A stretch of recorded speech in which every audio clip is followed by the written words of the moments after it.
Fundación Banús y Pilar Calvo patrocina este espacio.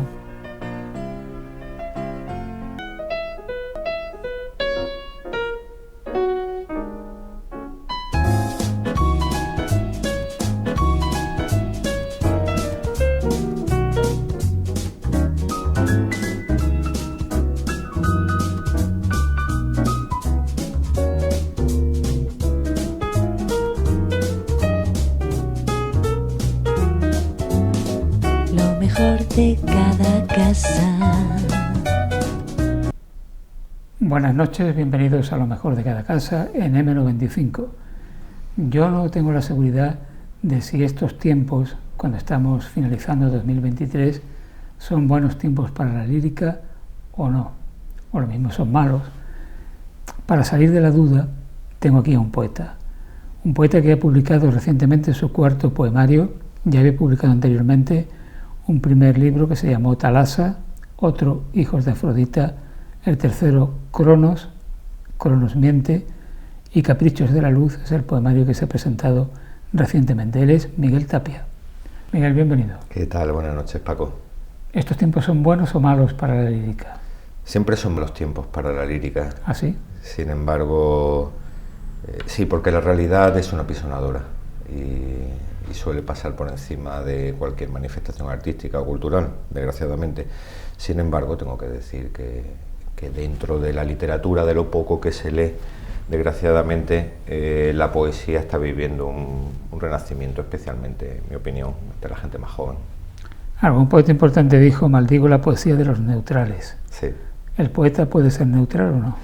No debería serlo, porque intentar el ejercicio de nadar y guardar la ropa creo que está en el polo opuesto de lo que debe ser la poesía, que debe ser implicación, que debe ser exposición, que debe ser certeza. Vamos a conocer mejor a Miguel Tapia, el poeta Miguel Tapia, marbellero. Sí. Ponnos en contexto de tu peripecia vital. ¿Cuándo llegas al mundo? ¿Dónde? Yo nací en el 78 en Málaga por accidente, porque entonces en Marbella no se podía nacer. Cuando los partos se preveían complicados, pues te mandaban a Málaga, así que allí nací en la Cruz Roja. Pasé mi infancia entre primero Algeciras, Almería y en Granada, donde viví 9 años, y ya en la adolescencia mis padres regresaron a su hogar, a Marbella, y con ellos yo también, ¿no? Realmente yo no viví en Marbella hasta que tuve 13 años. No conocía este sitio más que de los veraneos, pero realmente es de donde soy. Tú, Miguel, eres un poeta constitucional. Lo digo porque tienes la misma edad que la Constitución española. Sí, soy preconstitucional por una semana. La Constitución se firmó el 6 de diciembre, yo nací justo una semana antes, el 29 de noviembre. ¿No votaste en la Constitución? No, la voté. Lo digo porque es un documento que ahora se cuestiona continuamente. Constantemente, sí. ¿En qué momento tú sientes la llamada de la poesía, dicho así grandilocuentemente, o por lo menos la atracción por la palabra escrita que transmite algo más que lo meramente ficción, ¿no? Sí, en mi casa ha salido siempre mucho. Una de los grandes regalos, de los muchos regalos que mis padres me han hecho, ha sido contar con una gran biblioteca a mi disposición, para todas las edades, de todos los géneros y estilos, en la que no había poesía, curiosamente, puesto que ellos no eran grandes lectores de este género, ¿no? Pero con 12 años, mi padre trabajaba entonces en un banco y a los clientes le estaban regalando una edición novenal de cartas y poemas a Albertina Rosa de Pablo Neruda. No me puedo creer que los bancos regalasen poesía. Sí, para eso había quedado, ¿no? El Banco Exterior de España había comprado una colección de manuscritos de Pablo Neruda. Albertina Rosa, una pareja de juventud de él, se la vendió, y entonces la publicaron. Y mi padre, como sabía que yo me lo leía todo, pues cogió uno de aquellos libros y me lo dio. Y aquello a un chaval de 12 años leer a Pablo Neruda, al Pablo Neruda más sencillo, el de los 20 poemas de amor y una canción desesperada, y cartas de amor, postales, un montón de textos, ¿no? Aquello me fascinó, y desde entonces siempre he buscado más poesía, y ya con 13 o 14 años, usuario habitual de biblioteca. Me acuerdo cuando estaba en la Plaza Camilo José Cela, donde actualmente está la otra televisión, yo me leía los estantes por orden, pura pasión. Qué interesante, ¿no?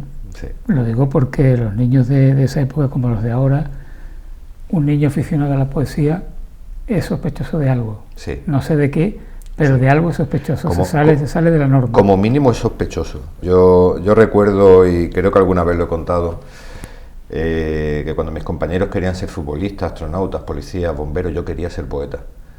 Eso es peligroso, ¿no? Era peligroso entonces y sigue siendo peligroso. Claro, pero decían, bueno, ¿qué hacemos con este niño que quiere ser poeta? Sí. Qué cosa, ¿no? Sí. ¿Cuál es tu formación académica? Bueno, estudié periodismo en la Universidad de Málaga, y pensando yo quizás que me acercaría al mundo de la literatura. En el fondo yo lo que siempre he querido es escribir, pero bueno, estudié periodismo creyendo que la palabra escrita podía ser un buen medio para mí para ganarme la vida. Curiosamente no he ejercido apenas como periodista, y luego tengo un máster en dirección de marketing y ventas, que es realmente el mundo profesional que me dedico a través de la Universidad de Barcelona. Cuando uno vive el sentimiento de poeta y es un estilo de vida prácticamente, ¿cómo se compagina eso que realmente es lo que te realiza con el ejercicio profesional diario, donde se impone lo pragmático y lo fugaz y lo que interesa más desde un punto de vista comercial? Sí. ¿Cómo se puede compaginar? Bueno, lo has dicho muy bien, Paco. La poesía es un estilo de vida, es una forma de estar en el mundo. Para mí es una visión de la realidad. Sí es cierto que, lo hablábamos antes, la realidad es una apisonadora, ¿no? Lo cotidiano, lo fugaz, es una apisonadora que pasa por encima, una trituradora de lo trascendente, de lo metafísico, de la belleza, ¿no? Para mí es natural ya, porque llevo toda la vida viviéndola así, dedicar mi tiempo a lo pragmático, como bien dices, a lo crematístico, para luego tener mi rato por la noche de escritura, ¿no? Yo me considero un escritor de trabajo, y todas las noches intento sentarme delante de la libreta, si es poesía, o del ordenador, si es narrativa, a trabajar. Claro, lo que pasa es que como tú, aparte de decir mamá quiero ser artista, dijiste también quiero estudiar algo convencional, Sí. Pues la familia te dejó como caso perdido, ¿no? Sí. Cuando mi familia me ha soportado mucho, no solamente con quiero ser poeta o quiero ser escritor, sino de pronto con 14 años quiero estudiar música, ¿no? Y tuve que hacer una prueba de acceso ya para adultos, entonces, al conservatorio, porque con 14 años quería hacer música. Mi familia me ha tenido que soportar mucho, pero bueno, al final siempre he sido una persona de inquietudes, y el tiempo me ha demostrado a mi familia y a mí que casi todo se puede llevar adelante. Hay tiempo para todo. Tú has participado también en un ciclo que se lleva a cabo en la biblioteca Fernando Alcalá, La palabra contada, Sí. que me parece un título muy, muy atractivo. La palabra contada. ¿Es necesario contar la palabra aparte de pronunciarla? Sí, porque el lenguaje, para mí la palabra, está tan integrada en nuestra forma de ser, en nuestro pensamiento. Al fin y al cabo somos hijos del lenguaje, la humanidad quiero decir, que no le prestamos suficiente atención al poder que tiene, ¿no? Y muchas veces a la belleza que encierra, o a la maldad que también puede encerrar. Entonces, contar la palabra y no solo pronunciarla nos permite ser conscientes de su poder y de sus misterios también, ¿no? Porque no por conocida la palabra es sabida. Entonces la conocemos, pero tenemos que seguir descubriéndola durante toda la vida. Vamos a repasar, si te parece, un poquito tu producción poética anterior. Sí. ¿Tú recuerdas cuál fue tu primer poema? No lo recuerdo.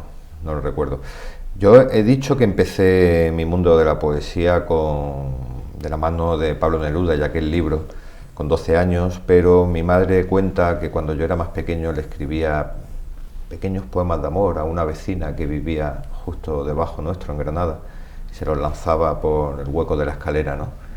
Y aquella chica tendría 2 o 3 años más que yo, al parecer yo tendría 6, 7, 8 años, estaba empezando a escribir y ya esbozaba. ¿Con 6 o 7 años? Y ya, sí, aprendí a escribir relativamente rápido, a leer y a escribir relativamente rápido y no tengo recuerdo de aquello, ¿no?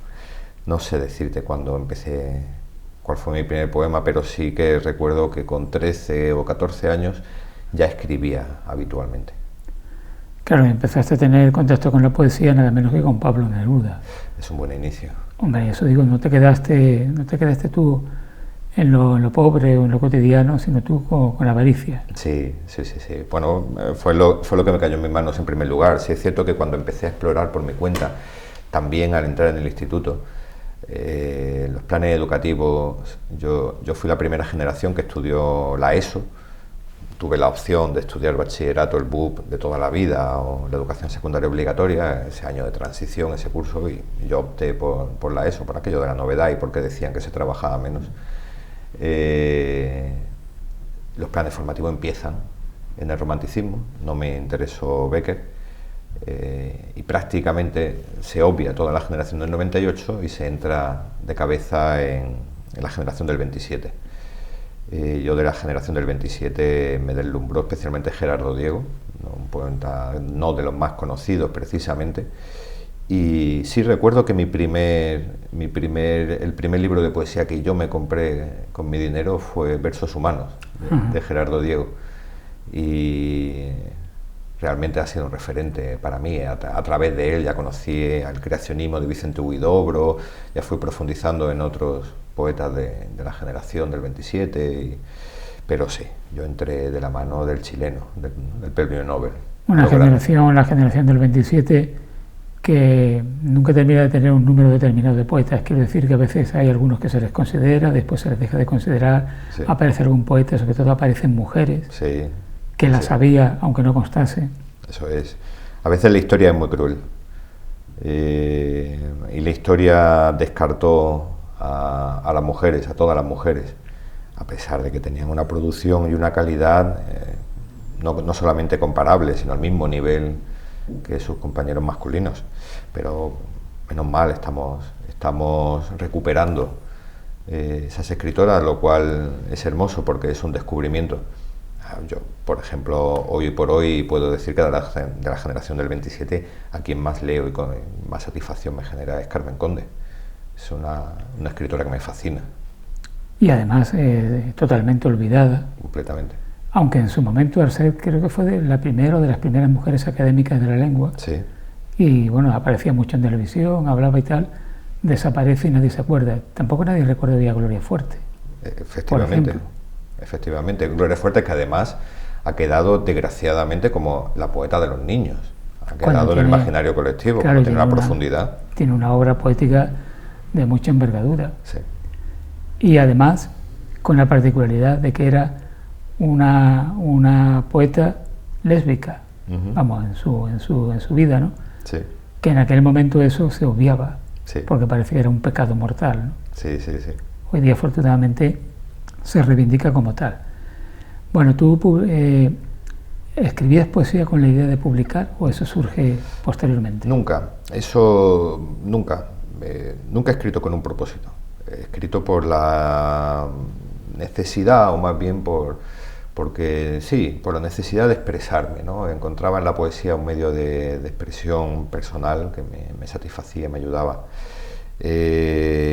Fue en 2018, principio de 2019, en 2018, de pronto pensé cómo sería escribir para ser leído, ¿no? Es cierto que algunas veces, bueno, yo había publicado poemas, sobre todo en la época de universidad, frecuentemente en los periódicos universitarios, en algunos fanzines que publicábamos en la facultad, pues incluía mi poesía, ¿no? Pero tenía yo la incertidumbre de cómo sería escribir una obra, un poemario, concebido para ser leído por otras personas, ¿no? Y ahí empezó Thalassa, empezó el trabajo de escribir Thalassa. ¿Por qué el título de Thalassa y cuál es la temática? Bueno, Thalassa es la diosa, una diosa antigua antes de la teogonía de Hesíodo en la mitología clásica griega. Es el primer nombre que se le dio a la diosa del Mediterráneo, ¿no? Thalassa da origen a palabras como talassoterapia. Thalassa es una diosa del mar y el primer poemario está un poco dedicado a esta ciudad, Marbella, y ese es el tema principal, el mar, mi relación con el mar y la relación del mar con todos nosotros, ¿no? Con quienes vivimos aquí. Hasta el momento de esta publicación del primer poemario, ¿tu poesía la difundías entre la familia, entre los amigos?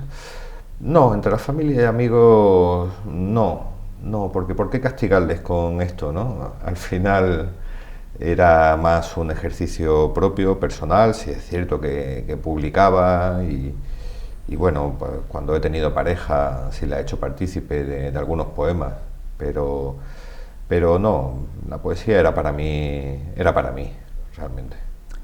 ¿Sigues con la mitología en el segundo poemario, Hijos de Afrodita? Sí, pero claro, es que tiene mucha relación. Al final Afrodita nace del Mediterráneo, es una continuación que me parecía lógica. Y luego la historia de Afrodita siempre me gustó especialmente. De niño, como lector que era, me encantaba leer la mitología griega, unos tomos que tenían mis padres, porque al final son cuentos, ¿no? Son cuentos además con una profundidad y una enjundia que ya de mayor fui descubriendo, ¿no? Entonces la historia de Afrodita me parecía especialmente interesante, ¿no? Ella que era perfecta, que era pura, nacida no del sexo, sino de la simiente de Urano y directamente de las aguas del mar, fue tan hermosa que la obligaron a casarse con el dios más feo que existía, ¿no? Con Vulcano, no me acuerdo ahora en griego, Hefesto. Y a vivir en la caverna de Hefesto, ¿no? Ella que era la belleza pura, ¿no? Entonces de ahí ella se escapaba y tuvo hijos con Ares y tuvo hijos con Hermes. Entronca con la mitología o con la tradición meramente cristiana de la virginidad. Eso es. Que también se vuelve a repetir, ¿no? Eso es. Entonces Afrodita los hijos de Afrodita para mí eran una excusa fantástica, primero para recuperar esa historia de Afrodita, ¿no? De la mujer hermosa que debe ser encadenada a su casa, ¿no? Atada a la pata de la cama, prácticamente, que es como Hefesto la mantenía. Pero es que luego Afrodita dio luz a Fobos y a Deimos, de donde viene fobia y demonios, ¿no? Que al miedo y al pánico dio hijo a Hermafrodito, a esa unión del masculino y lo femenino en un solo cuerpo. Fue madre de Eros y de Anteros, ¿no? Según el tipo de mitología a la que nos vayamos, Eros puede estar al principio de la creación o puede ser hijo de Afrodita. Entonces, digamos que ella es la madre de las pasiones y de las emociones más básicas del ser humano, el miedo, el anhelo. Es la madre de armonía, se llamaba así, ¿no? Del equilibrio emocional, del amor, de la pasión.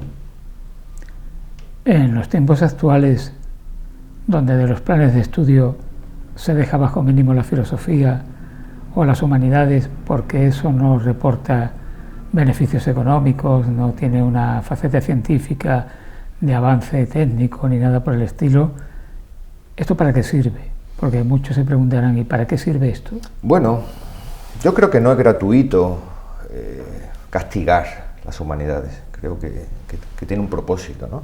Y el propósito para mí es hacernos olvidar de dónde venimos y quiénes somos.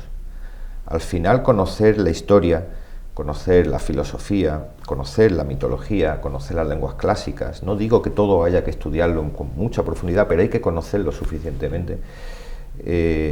Conocer todas estas disciplinas nos ayudan a ubicarnos a nosotros mismos dentro de un contexto que es la humanidad. Saber de dónde venimos nos ayuda a saber quiénes somos y a dónde podemos llegar. Cercenando todo ese conocimiento, despreciando las humanidades en general, pero han mencionado especialmente la filosofía, que es el amor por el conocimiento, la búsqueda de la respuesta, quién somos, qué es el tiempo, qué es la vida, qué es la muerte, qué hay después de la muerte. Todos estos temas, por supuesto historia, etcétera. Cercenar todos estos temas o castigarlos en los planes de estudio nos desubican, y desubicados nos convertimos en piezas de un engranaje. Perdemos el motor. Ahí está la clave. Tercer poemario, Cronos miente. Sí. Cronos siempre miente. Cronos miente siempre. El tiempo es muy mentiroso. Mucho. Y no hay más que pensar en nuestra propia experiencia, ¿no? Cuántas veces un tiempo se nos hace eterno y cuántas veces se nos pasa de un modo fugaz, ¿no? El mismo intervalo. Cronos nos miente siempre, pero es necesario. El tiempo es un mal necesario. Decía un sociólogo polaco, coetáneo, Zygmunt Bauman, que hay dos cosas esenciales en la vida. Una es la muerte y otra es el amor. La muerte está representada por el tiempo. La muerte es la que nos limita, el tiempo es la que limita la vida y la que le da sentido. Luego el amor es quien nos mueve, ¿no? Es lo que nos mueve. El tiempo es un mal necesario y en cierto modo podemos congraciarnos con ellos, con los minutos, con los días, con los años, porque es lo que produce el cambio, es lo que nos hace crecer. ¿La poesía miente? ¿El poema miente o no? Bueno, decía Fernando Pessoa que el poeta es un mentiroso, que miente tanto que se miente a sí mismo, incluso en lo que siente. No estoy de acuerdo. Creo que hay una poesía que nace de lo imaginado y una poesía que nace de lo vivido, ¿no? Pero esto es igual en cualquier disciplina artística. Es igual en la narrativa, es igual en la pintura o en la fotografía, ¿no? Creo que la verdadera poesía es un reflejo de una mirada que es honesta, ¿no? Cada uno pone su punto de vista en unas cosas o en otras y la mirada siempre es propia, es particular, pero creo que la poesía debe ser cierta. Miguel, tu último poemario presentado hace unos días tan solo, que lo tienes ahí. Sí. Caprichos de la luz. Sí. Aquí cambias, por lo menos el título suena diferente, no sé si el contenido también. Es diferente. Digamos que los tres poemarios anteriores no los concebí así, fueron creciendo poco a poco, pero se convirtieron en una trilogía, ¿no? Lo que nuestro amigo Andrés García Baena dio en llamar la trilogía de los dioses. Si en el primer poemario hablaba del mar como eje, ¿no? Divinizándolo, utilizando la figura de Thalassa como diosa del mar. En el segundo hablaba de las pasiones humanas, de las emociones que nos son más naturales, centrada en la figura de Afrodita y de su descendencia. En el tercer poemario hablaba del tiempo. En este cuarto poemario ya me escapo de esta trilogía, ya no hablo de dioses y hablo del amor.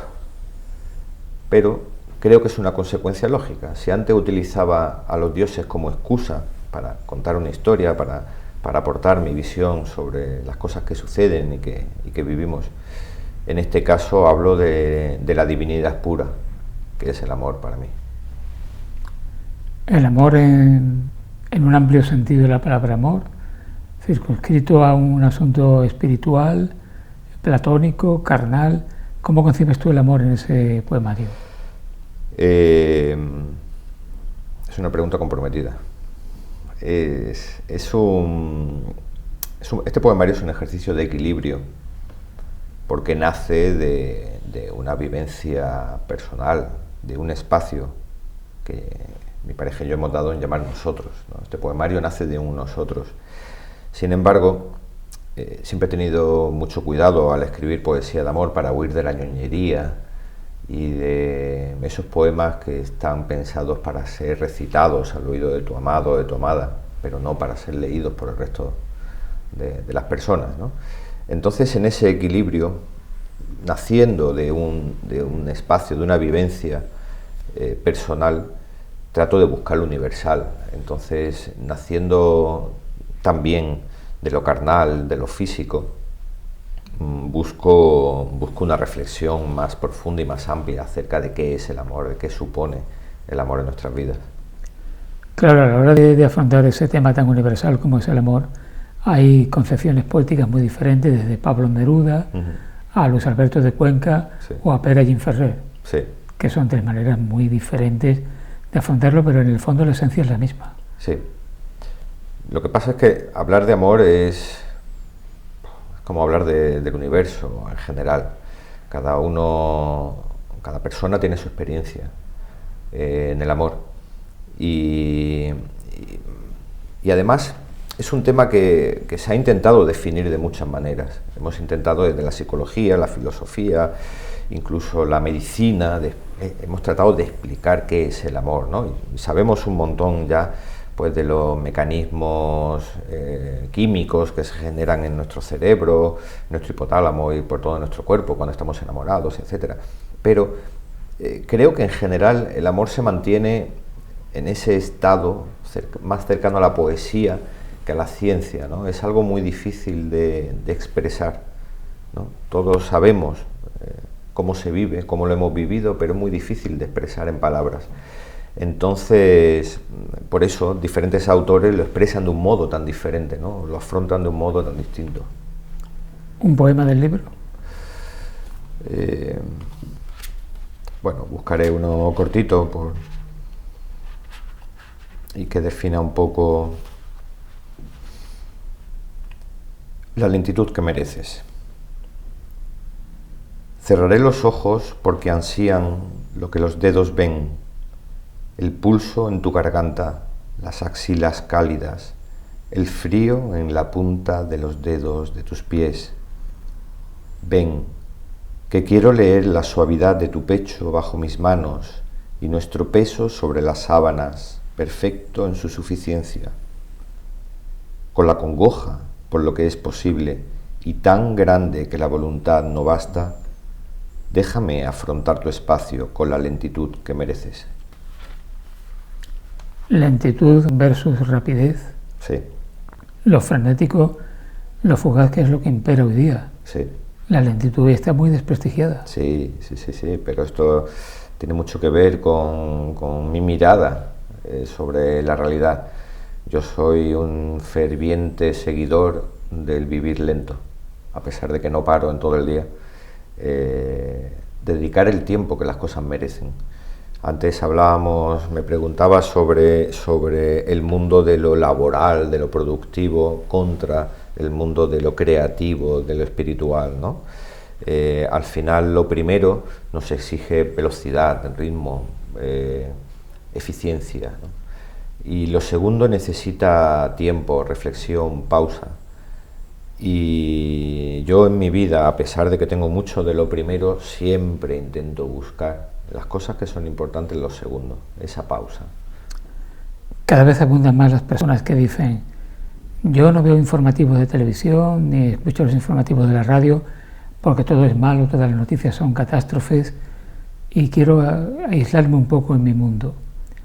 ¿El poeta en concreto, el escritor, puede aislarse en este mundo? ¿Eso es viable? No debería, yo creo que no debería. No debería aislarse nadie en general. Creo que es sano saber dónde estamos. Creo que es sano saber dónde estamos y más sano todavía saber contextualizar las cosas que suceden en nuestro entorno, dentro de nuestra vida. Muchas veces los informativos nos alarman sobre temas que realmente no nos afectan. Por eso hay mucha gente que decide no ver los informativos, ¿no? O directamente sentimos desafección sobre esos temas. Podemos estar cenando tranquilamente en nuestra casa, con nuestra pareja, nuestros niños, delante del televisor, mientras vemos un bombardeo ahora, por ejemplo, en Palestina, o una masacre, un tiroteo en Estados Unidos, nos deja impasibles, ¿no? Tan malo es lo uno como lo otro, querer vivir desconectado de la realidad, como esa desafección hacia la realidad. Creo que el escritor, el poeta también, cualquiera de nosotros, debe estar al tanto de las cosas que suceden en lo lejano y en lo cercano también. Más cruel me parece no saber de la vida de tu vecino de enfrente que de la guerra de Israel con Palestina. Y sin embargo, muchas veces no sabemos ni quién vive en nuestra casa de arriba o de abajo.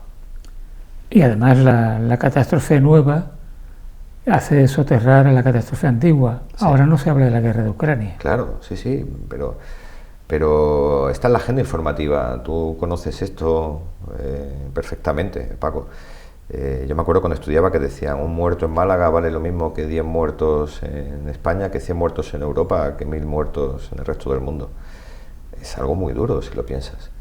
Pero en este ritmo frenético del que ya hemos hablado varias veces, es que en media hora de telediario o en 20 minutos de redes sociales, la realidad pasa como un rodillo, dejando caduco temas que están sucediendo. Bien lo has dicho, la guerra de Ucrania ya no existe. ¿Dónde está? Dentro de esa dinámica que estamos hablando de la lentitud y del sosiego, podemos decir también, por ejemplo, este programa es una oveja negra. Aquí estamos hablando sosegadamente, emitiéndose a una hora que se puede considerar prime time. Sí. Pero esto es una televisión local. Sí. Es la opción a otras televisiones, porque claro, uno no puede competir con ninguna televisión de ámbito nacional. Pero habla sosegadamente y hay gente que dice: hombre, qué alegría que se esté hablando, dialogando, ¿no? Sí, no suele ocurrir. La verdad es que no suele ocurrir porque el diálogo, la conversación, precisa tiempo.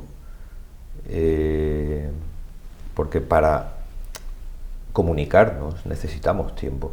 Nos hemos acostumbrado a comunicarnos en mensajes de 20, 30 palabras y ahí perdemos toda la importancia que tiene la comunicación en el ser humano y también la importancia que tiene la palabra. Esto es una raya en el agua, un programa de este tipo. Dedicar tanto tiempo en un horario, como bien has dicho, de prime time, cuando todo es aceleradísimo, cuando la gente está pero no está, porque está con lo que ha vivido en todo el día, con lo que arrastra de todas las horas de trabajo y está pensando ya casi en dormir para lo que le viene al día siguiente, el prime time. Es normalmente una franja de desconexión de la realidad, con la realidad. Un programa que te permite escuchar, reflexionar. ¿Qué es lo mejor de tu casa? Lo mejor de mi casa es mi biblioteca, sin duda. No tengo una gran biblioteca porque me he mudado muchas veces, he ido dejando libros atrás, he ido regalando, pero tengo una buena colección de poesía reunida durante muchos años. ¿Prestar un libro equivale a perder un libro? Muchas veces sí, pero aún así lo sigo haciendo, Paco. He perdido muchos libros prestándolos y peor aún, me los han devuelto destrozados algunas veces, pero no puedo dejar de prestarlos. Esto es, llámalo proselitismo, pero si alguien quiere leer algo y yo lo tengo, me falta tiempo para dárselo, ¿no? Siempre con la esperanza de devolverlo en las mismas condiciones, aunque a veces no sucede. Claro, y llama la atención que alguien le prestes un libro y te lo devuelva destrozado, ¿no? Sí, subrayado incluso. Bueno, mira, si todavía está subrayado quiere decir que lo ha trabajado a fondo, ¿eh? Sí, pero no deja de resultarme, ¿no? Sí, claro. O con las tapas dobladas. Está claro. Selecciona otro poema. Bueno, pues antes me he ido a una parte más física. Decía que en este poema hay mucha física, ¿no? Mucho de lo físico, ¿no? de lo carnal. Voy a buscar otra cosita que sea más universal, ¿no? El silencio y la luz. Eres el silencio y la luz que se desprende de tu piel cubierta de nuestro sudor tibio. La comunicación es tan precaria como la posición de los dedos o esta confusión de extremidades. Pero la luz no es un reflejo, habla y entiendo. ¿Acaso es esto posible? Mudo, yo también, sobrecogido, no necesito la voz para elevar mi plegaria desde el cielo hasta tu cuerpo. ¿Cuánto tiempo abarca temporalmente de creación literaria este poemario? Este poemario, te diría que toda la vida. Llevo escribiéndolo toda la vida, porque llevo buscando el amor toda la vida. Soy el Indiana Jones del amor.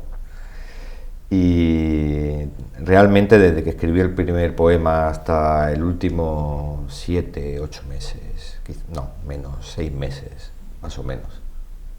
6 meses. 6 meses. De recopilación y de selección. Eso es rápido. En 6 meses, más o menos, estamos hablando de 180 días, para publicar 47 poemas puedo haber escrito unos 120, 150. Según va avanzando el libro ya vas descartando, sabes lo que entra y lo que no entra, lo que vale y lo que no vale. Bueno, y con lo que has descartado, toda esa producción está descartada, eso se destruye, se conserva, se deja ahí en espera de mejores tiempos. Pasa de todo, algunas cosas caen en el olvido y nunca más, otras sirven como material para nuevos poemas y algunos encuentran su sitio, me ha pasado con los libros anteriores, encuentran su sitio, en su acomodo en otro poemario, pero la mayor parte son ejercicios. Yo puedo escribir el mismo poema 3 y 4 veces hasta que doy con el punto de vista, con la voz adecuada, el resto queda descartado. Buena parte de la literatura española, o de la literatura en español podemos decir, porque es española pero también sudamericana, se conoce gracias a la labor de cantautores como Serrat o Paco Ibáñez, que quizás sean los más representativos. Es una buena alianza la que se establece entre música, entre músicos y poetas, ¿no?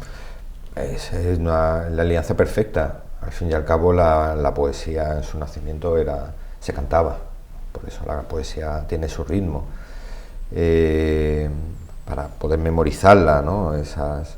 Y glosarla convenientemente, ¿no? Yo creo que una manifestación más cercana a la música, a lo que conocemos como música, ¿no? Que a la literatura. Tengo una anécdota muy buena. Me estaba leyendo una novela hace 2 o 3 meses de una escritora joven, se llama Violeta Gil, se llama Llego con 3 heridas. Sí. Miguel Hernández. Sí. Pues alguien me dijo, ¿tiene que ver con la canción de Serrat? Claro. Y bueno, tiene más que ver con el poema de Hernández. ¿Cómo? Hay un poema que se llama, digo, sí, Llegó con 3 heridas, la del amor, la de la muerte, la de la vida. Es de Miguel. No es de Serrat.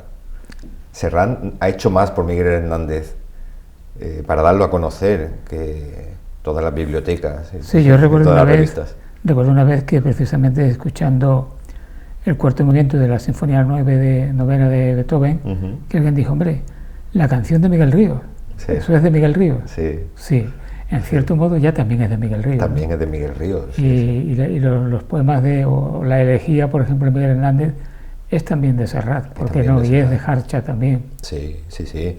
Y yo creo que todo el mundo conoce el poema de Alberti, Se equivocó la paloma, se equivocaba, y no lo habrá leído nadie. Antes, yo soy de los 7 pecados capitales, sin duda el que mejor me define es la soberbia. Es cierto que con los años la voy dejando atrás. Yo en mi soberbia hace años me molestaba ese tipo de manifestaciones, ¿no? De creer que, pues eso, ¿no? Que Llegó con 3 heridas es de Serrat. Luego con el tiempo me he dado cuenta de que es algo muy hermoso. Y eso que hablaba de la música, de los cantautores, de Paco Ibáñez, de Serrat y de otros, que han ido rescatando poemas, letras, y las han ido ofreciendo de otro modo al público, ¿no? Como otra manifestación cultural diferente. Creo que enriquecen y creo que acercan textos que de otro modo se quedarían en el mundo de lo desconocido para la mayor parte de la gente. Hombre, estoy pensando, por ejemplo, ya que Pablo Neruda fue o es tu poeta de cabecera, en cierto modo, las adaptaciones musicales de Manuel Picón y Olga Manzano, por ejemplo, de los versos del Capitán, sí, que son canciones maravillosas, ¿no? Sí, los versos del Capitán además para mí son una rareza de Pablo Neruda. Después de su primera etapa del amor, Pablo Neruda fue sobre todo un poeta social, ¿no? y sin embargo Los versos del capitán recupera esa poesía, y además con una idea de métrica muy particular y muy hermosa que facilita que se llevara a la música, ¿no? El verso libre siempre es más complicado. Creo que la combinación entre música y poesía es una combinación ganadora, pero voy más lejos. Ayer mismo hablaba con un grupo de amigos de la poesía de Bob Dylan, ¿no? Es decir, ya no se trata solamente de que haya autores que traigan a su música letras de escritores, sino músicos que realmente están escribiendo, son escritores a su vez. Premio Nobel de Literatura. Premio Nobel de Literatura. Se les reconoce, fue muy llamativo, mucha gente que se rasgó las vestiduras. Sí. Bob Dylan. Bob Dylan. Pues oiga, lea las letras de Eso Bob Dylan, eso es. a ver qué hay ahí, ¿no? Eso es, pero decimos de Bob Dylan. A mí me gustan, por ejemplo, mucho las letras de Víctor Manuel. Hay letras Pues sí. de Víctor Manuel o de Perales que si las leyeras en un libro te darías cuenta que son verdadera poesía. Yo di unos talleres de poesía, de literatura, a principios de este año, una actividad que organicé, y utilizaba como ejemplo para analizar esa simbiosis entre la música y la poesía, Al alba, de Luis Eduardo Aute. Que es un poema extraordinario. Es un poema extraordinario, es un romance, octosílabos, medidos, rimados en rima consonante, o sea, es poesía clásica en su estructura, es una maravilla.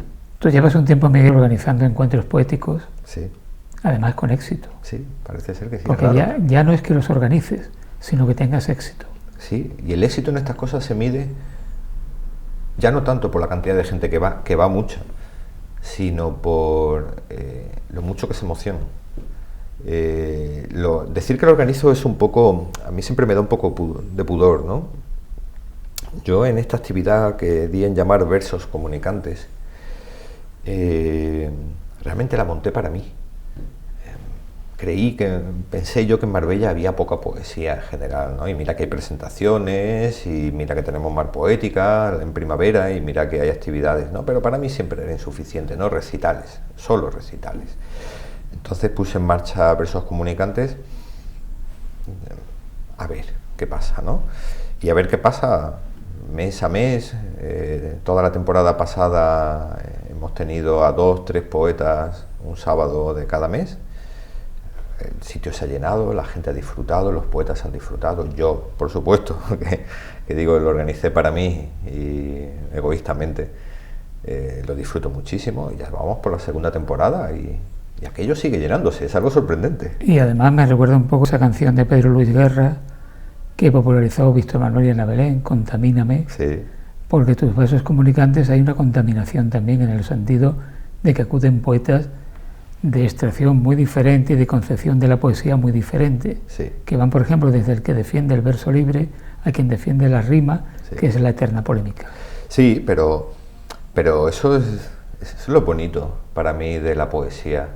El otro día en una charla con María Ángeles Cervantes en la SED, decía: no soy una gran lectora de poesía, sí de narrativa.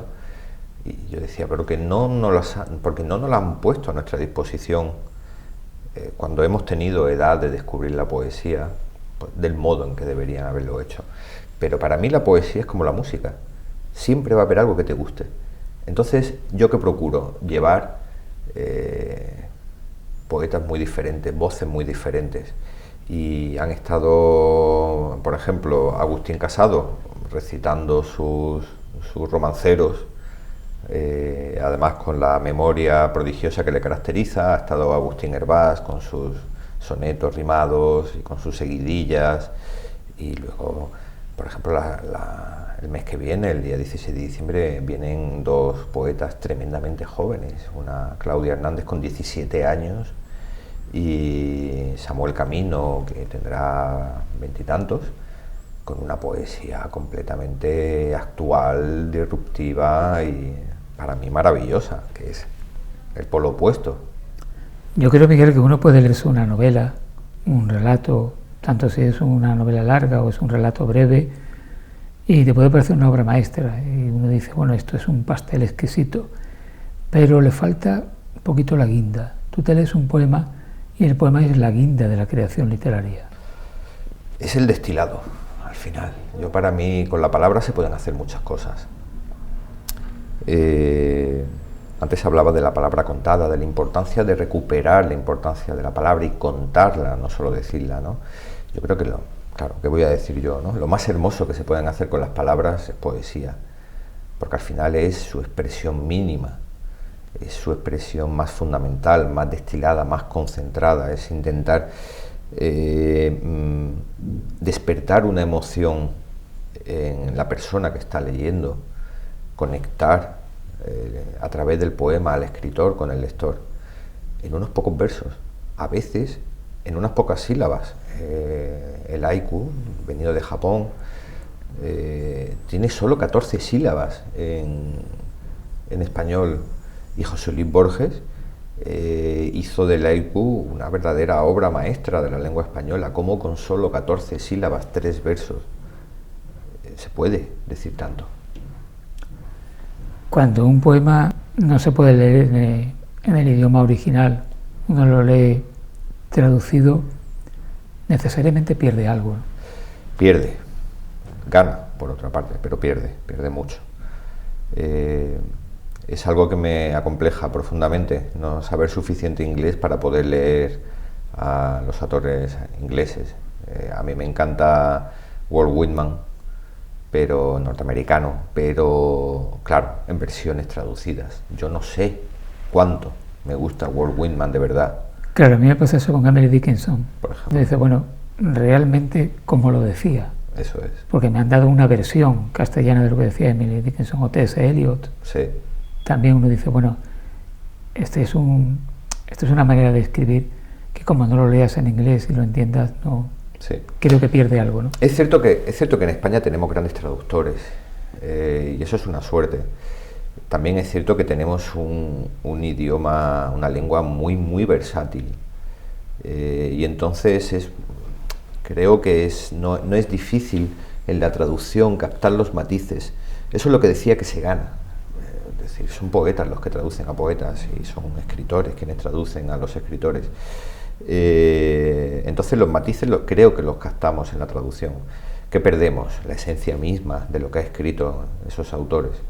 ¿Qué ganamos? Bueno, pues el añadido, la interpretación que hace el traductor, ¿no? El traductor no debe interpretar, eso es una herejía, pero de algún modo está obligado a hacerlo, porque tiene que elegir palabras, y cuando eliges una palabra y no otra, estás añadiendo matices al poema, ¿no?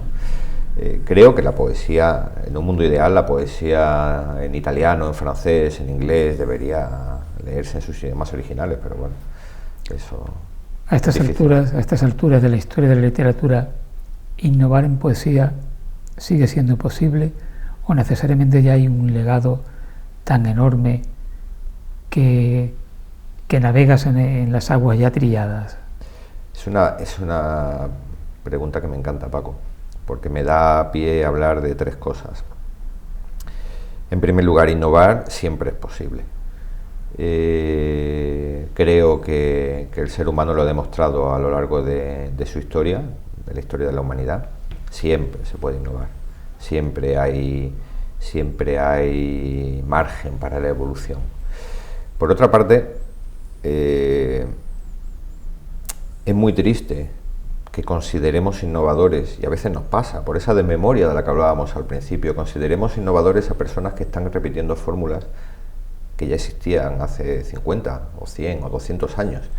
Y desgraciadamente nos pasa mucho, por eso que decíamos al principio, ese maltrato a las humanidades, en los planes de estudio, a lo pretérito, que consideramos innovador y disruptivo cosas que ya se han hecho. También ocurre en el cine, también ocurre en la música.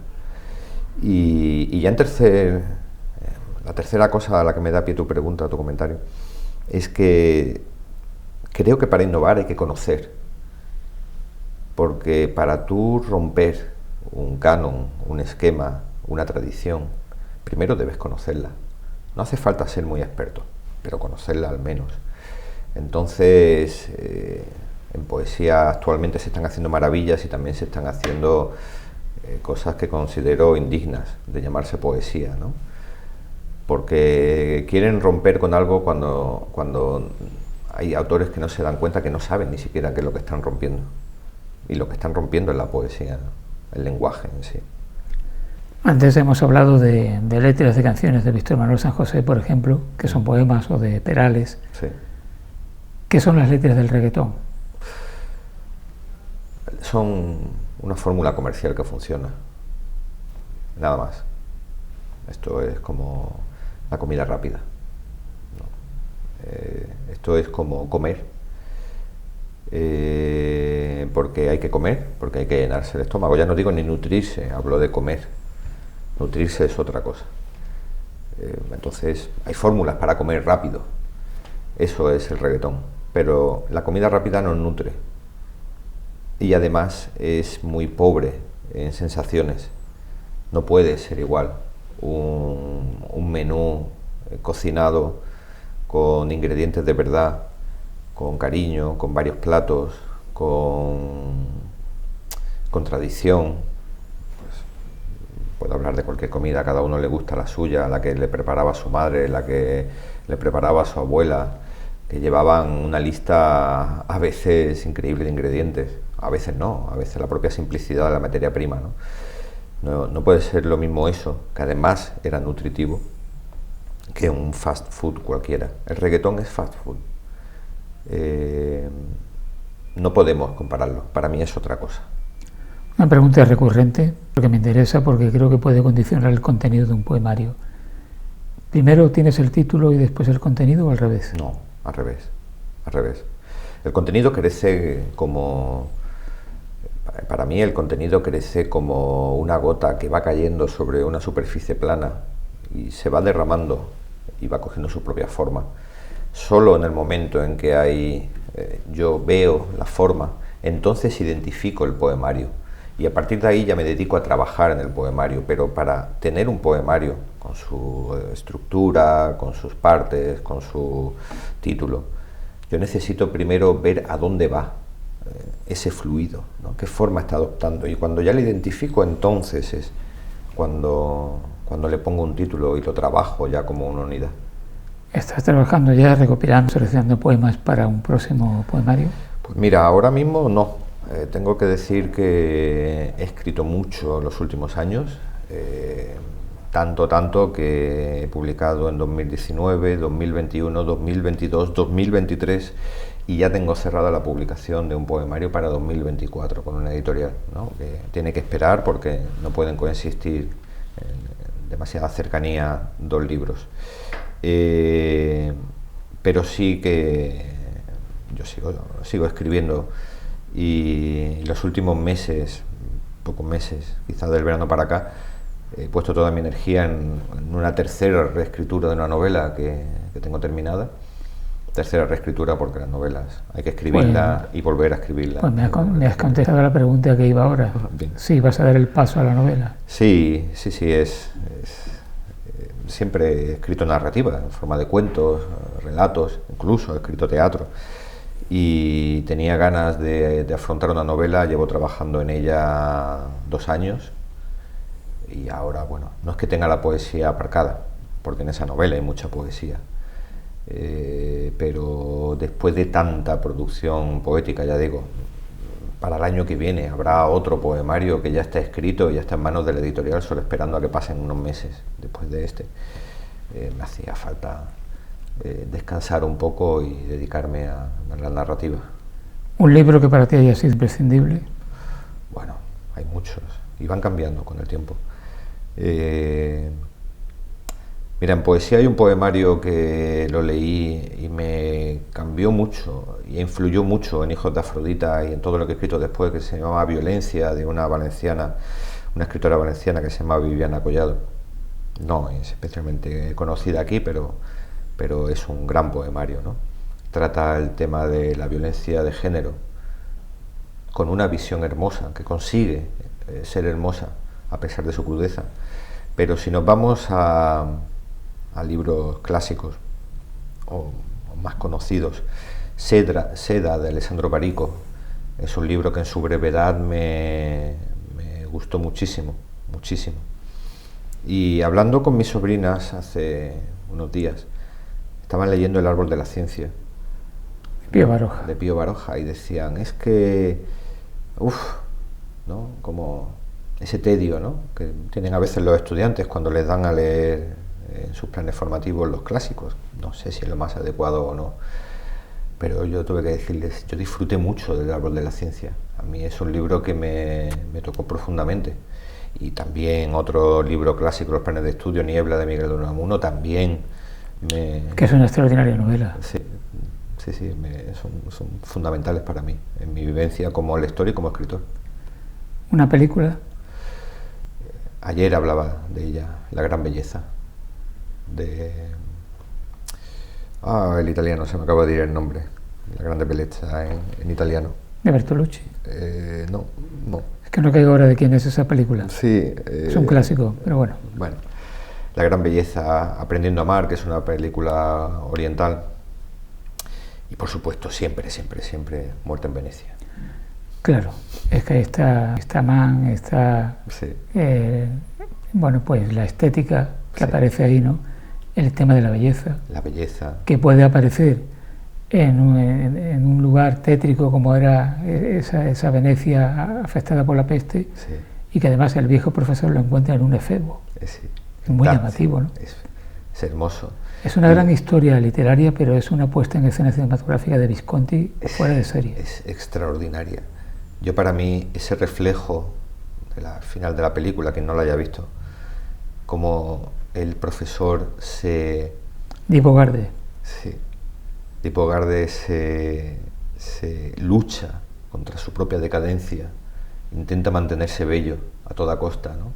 Para resultar bello a los ojos de quien es bello de verdad. Me parece una metáfora y visualmente es hermosísima. ¿Qué música le vemos? ¿Cuál es tu música? Escucho mucha música clásica.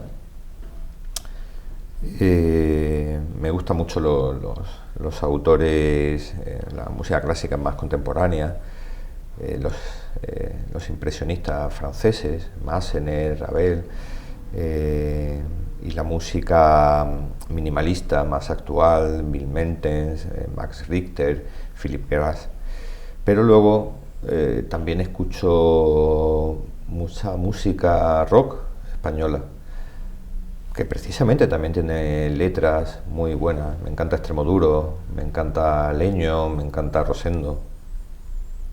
Todos clásicos al final. Hombre, Rosendo es alguien legendario casi. Sí, y con letras sobre muy todo poderosas, en muy lo que potentes. tiene que ver, en lo que tiene que ver con la denuncia social, muy potente.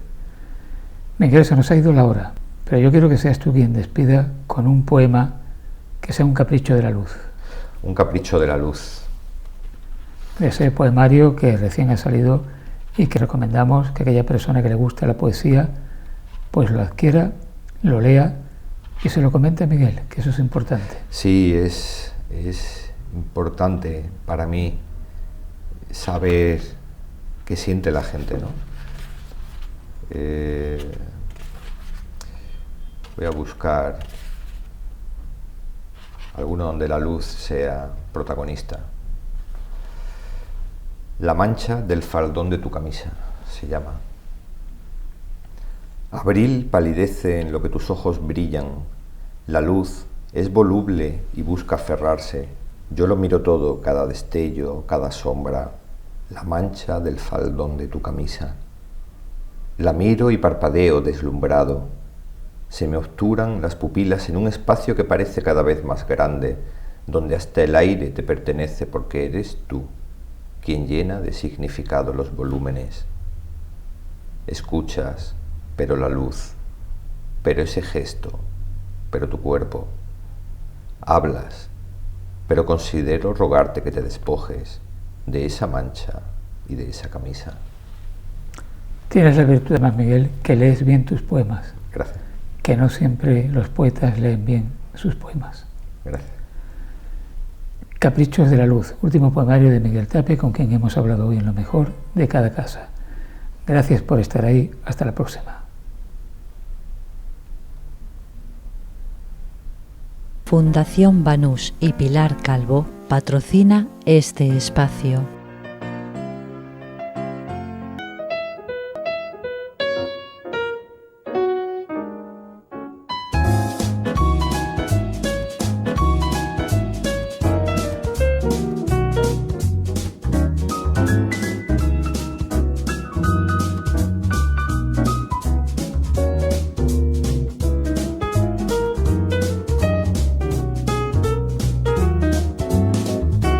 mejor de cada casa.